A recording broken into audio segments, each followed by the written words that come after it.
Bonjour, aujourd'hui je vais vous parler de JPA, Java Persistence API.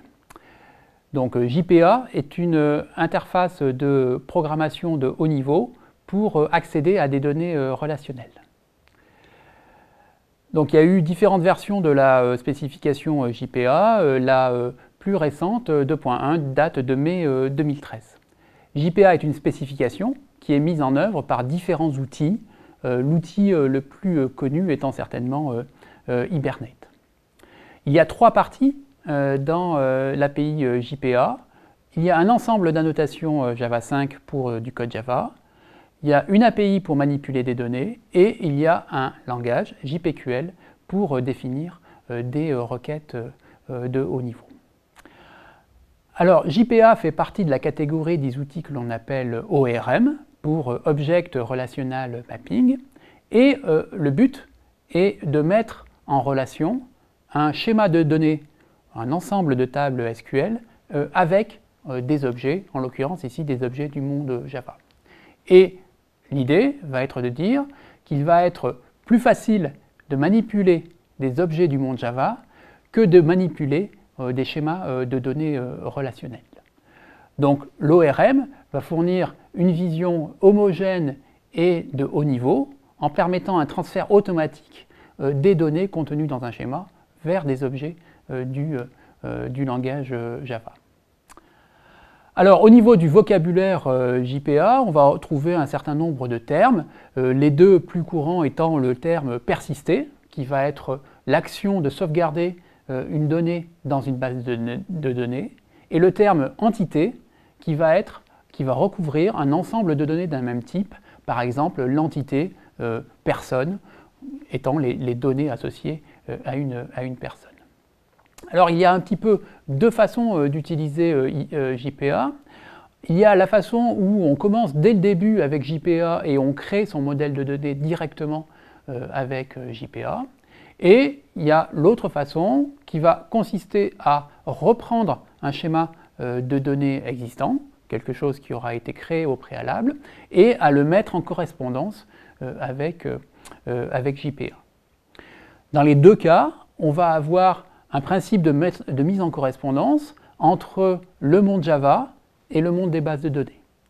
Typiquement, une classe Java en JPA va être mise en relation avec une table en SQL. Une table égale une classe, et réciproquement, une classe égale une table. Les propriétés d'une classe vont correspondre aux colonnes que l'on va trouver dans cette table SQL. On va avoir la possibilité de définir des références entre des classes, et dans ce cas-là, ces références vont correspondre à des relations entre des tables SQL.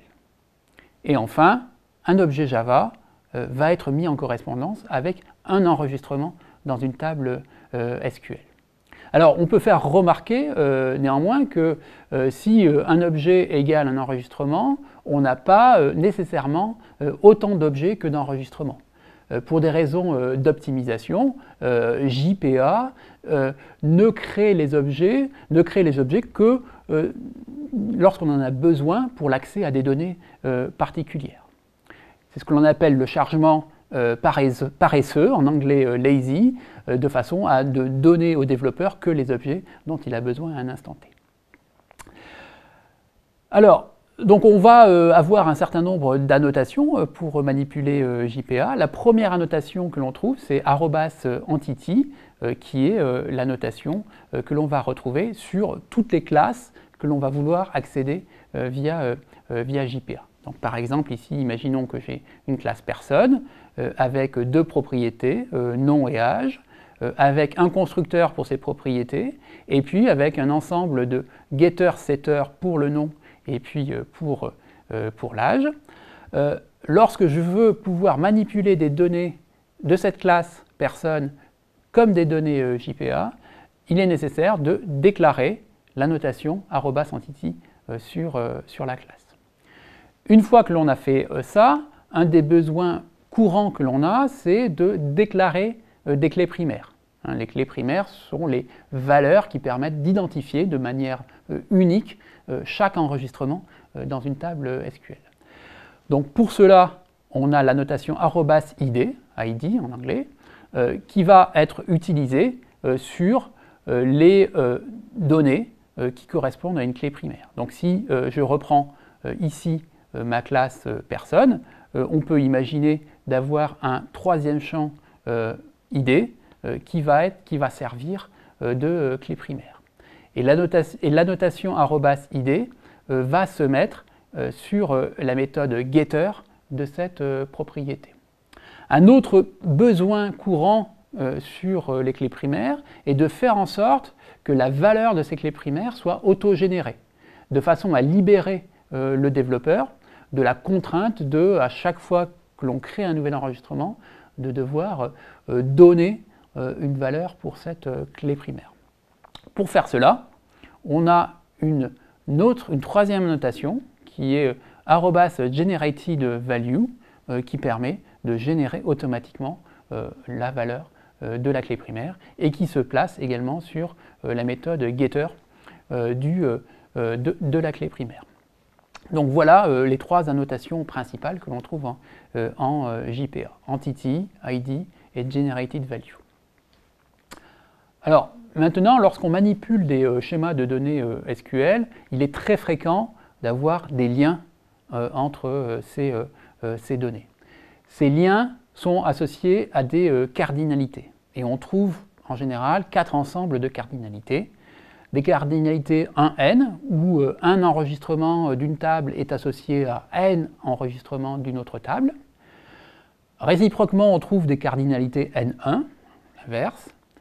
On trouve des cardinalités 1,1, un enregistrement d'une table égale un enregistrement d'une autre table. Et enfin, on trouve des cardinalités nn, n enregistrements d'une table sont associés à n autres enregistrements. Chacune de ces cardinalités qui sont classiques dans les schémas de base de données correspondent à des annotations JPA qui sont illustrées sur ce transparent, one-to-many, many-to-one, one-to-one et many-to-many. Prenons un exemple pour illustrer ces relations. On considère par exemple une bibliothèque dans laquelle on veut gérer des auteurs et des ouvrages, et un auteur peut avoir écrit plusieurs ouvrages. Donc on est dans le cas d'une cardinalité 1n entre auteur et ouvrage. Donc en termes JPA, on va avoir deux classes. Une première classe auteur, ici avec un nom, et puis la notation @entity, et puis les constructeurs et les getters, setters qu'il faut pour manipuler les noms. Une classe ouvrage, même principe, avec par exemple un titre pour ouvrage, on retrouve la notation @entity, les constructeurs, les getters et les setters. Et on va maintenant définir les relations entre ces deux classes. Côté auteur, on va avoir la liste des ouvrages que l'auteur a écrit. Donc c'est ici la variable œuvre de type liste ouvrage, annotée avec la notation JPA one-to-many. Un auteur va être mis en relation avec plusieurs, many, ouvrages que l'on va retrouver dans la variable œuvre. Et réciproquement, côté ouvrage, on va avoir une variable auteur de type auteur, la classe précédente, annotée avec many-to-one, qui dit que bon, ben voilà, plusieurs ouvrages sont associés à un seul auteur. De cette façon, on a matérialisé avec des relations entre classes les relations entre schémas de données. Alors, le deuxième principe d'utilisation de JPA est de se baser sur un schéma de données existant. Et dans ce cas-là, le travail va consister à faire une mise en correspondance entre les attributs et les colonnes existantes dans le schéma de données et les classes et les variables Java. Pour cela, on dispose de deux annotations, table et colonne. Donc si je reprends mon exemple avec mes deux classes auteur et ouvrage, on peut choisir de venir compléter la définition de ces classes avec par exemple ici la notation @table name égale écrivain avec un S, écrivain étant le nom de la table préexistante vers laquelle je veux faire correspondre ma classe. Et puis, pareil, côté classe ouvrage, je peux dire, bon, ben voilà, je vais réutiliser la table qui s'appelle livre avec un S, qui existe déjà, et je vais la mettre en correspondance avec ma classe ouvrage. De même, sur les propriétés de la classe, j'ai la notation colonne pour dire, ici, ma propriété nom va correspondre à la colonne qui s'appelle nom underscore id. Et ici, ma colonne titre avec la colonne qui s'appelle titre underscore id. Enfin, pour ce qui concerne les relations entre tables, on a également la possibilité d'indiquer le nom de la colonne qui contient la relation. Alors, dans la spécification JPA, on trouve la notion d'Entity Manager. Donc, l'Entity Manager est un service particulier qui va assurer la liaison entre le monde Java et le monde du SGBD et qui va fournir un certain nombre d'opérations courantes permettant d'accéder aux données. La première opération courante va être l'opération qui va consister à créer des données. Par exemple, toujours en se basant sur mon exemple de classe personne, on a besoin de créer des personnes. Cela se fait de la façon suivante avec le code. Ces deux premières lignes permettent de récupérer la référence de l'Entity Manager JPA. Et lorsque l'on veut créer des personnes, il suffit de commencer par instancier les classes que l'on a définies précédemment, par exemple la classe personne. Ici, je crée deux personnes, Bob et Anne. Et après, d'utiliser la méthode persist, qui est fournie par l'Entity Manager, de façon à enregistrer dans la base de données les données correspondant à ces deux personnes, Bob et Anne. Alors, bien évidemment, ici, j'ai créé deux personnes, on en crée autant que nécessaire. Donc, persist est la première opération importante fournie par l'Entity Manager. Ce n'est bien évidemment pas la seule. En particulier, on trouve une méthode find qui va permettre de faire des recherches d'entités. Et ces recherches vont se baser la plupart du temps sur une valeur de clé primaire. Donc, par exemple, si on recherche la personne dont l'identifiant vaut 123, eh bien, on va appeler la méthode find de l'Entity Manager en lui passant deux paramètres, la classe de l'entité que l'on veut rechercher et la valeur de la clé primaire. Et donc cela retourne une personne, P123, avec les données de la personne, ou alors ça retourne la référence nulle s'il se trouve que l'identifiant que l'on a indiqué n'existe pas dans la base. Au-delà de cette recherche par clé primaire, on peut avoir besoin de créer des requêtes personnalisées, et c'est là qu'intervient le langage JPQL pour créer et faire des recherches en JPA. Donc, exemple de requête que l'on veut pouvoir faire, la recherche des personnes dont l'âge est supérieur à une valeur donnée. Donc, dans ce cas-là, on dispose de la méthode suivante, createQuery sur l'Entity Manager, où on passe le texte de la requête paramétré avec un certain nombre de valeurs et les deux points étant le caractère qui permettent de distinguer les valeurs dans les requêtes. On fournit une valeur pour ces paramètres, ici je fournis la valeur 42, et on exécute la requête, on récupère une liste de personnes, la liste des personnes qui vérifie cette requête. Alors bien évidemment, c'est une liste, il peut y avoir un résultat, il peut y en avoir n, ou il peut y en avoir aucun. Une fois qu'on a la liste, on itère sur la liste pour traiter les résultats comme on a à les traiter.